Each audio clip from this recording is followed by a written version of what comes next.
Perhaps you're considering teaching using homemade video, but you're not really interested in screencasting and you're not interested in a webcam of yourself, a webcam shot of yourself, because either one of them, for one reason or another, is not relevant to what you're teaching.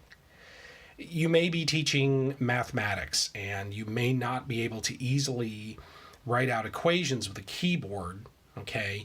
So what you really need is the ability to handwrite. Okay, and you could set up a camera on a tripod and have a whiteboard on the wall or a chalkboard on the wall, but you could also just as easily have a camera that faces down onto your tabletop and handwrite.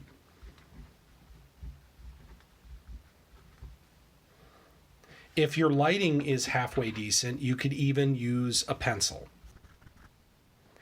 This is a great alternative for those folks who find they have to handwrite in their subject.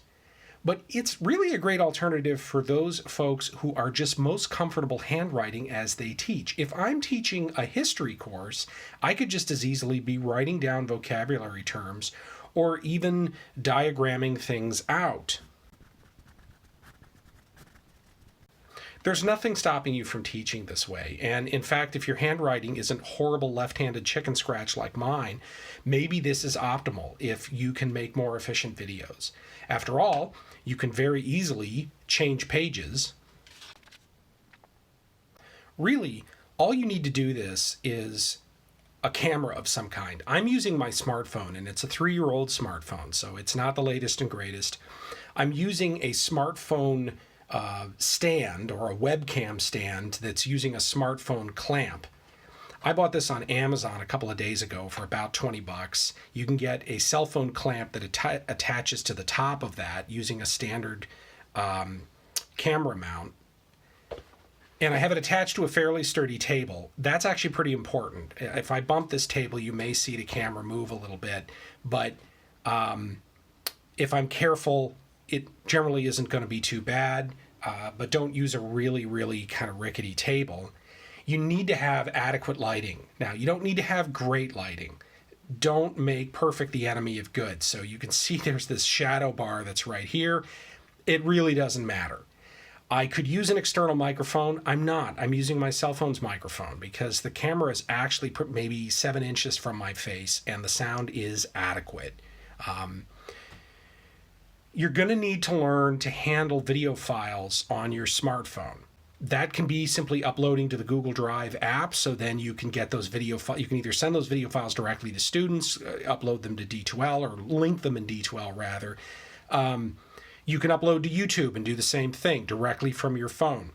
You can get video editing apps on your phone. So if you wanted to edit videos like I edited this one, I happen to be using VLLO, which is a neat little video editing app from a company in South Korea. But there's a dozen other ones, and we have an Adobe license for faculty, so Adobe Premiere Rush is a good choice. But there's also KineMaster and so on and so forth. You can try out a bunch and decide which one you like. If you want to skip cell phones and you have an external webcam. Now, if you don't have an external webcam, that's going to cost money, okay? So Logitech C922, I think I saw the other day, is like $100. But either if that's the way you want to go, one way or another, you can hitch that to your laptop. So I could have the laptop like right next to me outside the frame, and I could have a webcam attached to this gooseneck boom, and I could just as easily be doing the same thing, and the video file is going to go directly to my laptop where I can edit it or upload it or do something like that. All of those will work pretty well. If you're in a field where you need to demonstrate doing something, not necessarily writing, this is also a good option. So for instance, in the sciences, you might be doing something with some kind of tools. In visual arts, you may be looking at something. Now, this is sort of brings up another interesting point. I have the focus of this camera locked on at this level, at this altitude below the camera. Okay, so it's optimal for picking up my handwriting. I can change the focus to an autofocus so that it would be focusing on the label of this bottle when I brought it closer to the camera. Okay, so that brings up the bigger point that you can use the native camera app that's on your mobile phone, or you can download third-party apps. Okay, I'm using Open Camera for Android. There's third-party camera apps for iOS as well, for iPhones. If you don't need to do anything special with the camera because you're not doing something where you need to be able to have greater control over focus or things like that, don't bother.